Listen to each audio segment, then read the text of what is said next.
प्रेम सादर नमस्कार।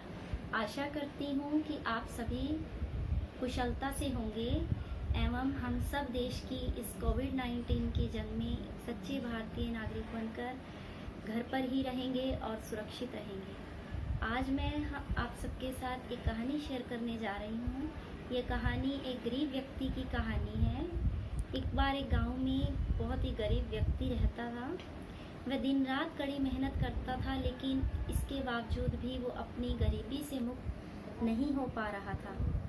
एक दिन वो गांव के लोगों को आपस में चर्चा करते हुए सुनता है कि गांव में एक बहुत ही पहुँचे हुए महात्मा साधु जी आ रहे हैं। तो वो बहुत प्रसन्न होता है ये सुनकर और मन ही मन में ये निर्णय करता है कि मैं भी उस महात्मा जी के दर्शन करूँगा और उनसे अपनी गरीबी का कारण पूछूंगा।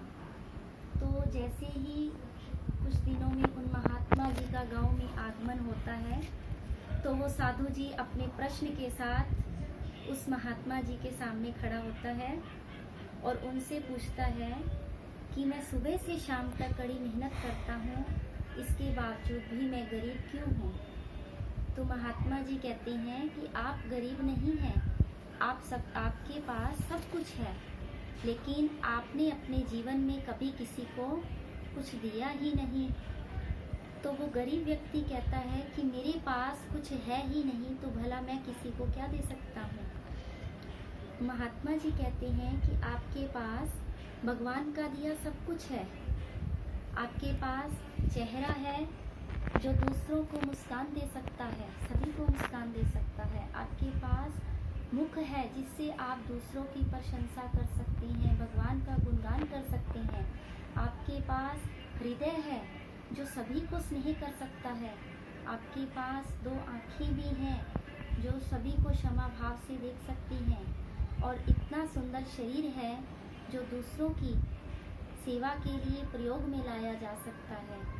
यह सुनकर उस गरीब व्यक्ति को एहसास होता है कि मैं सचमुच में गरीब नहीं हूँ, और वो अपनी इस पछतावे के साथ उन महात्मा जी के साथ ही जन कल्याण में की सेवा के लिए निकल पड़ता है।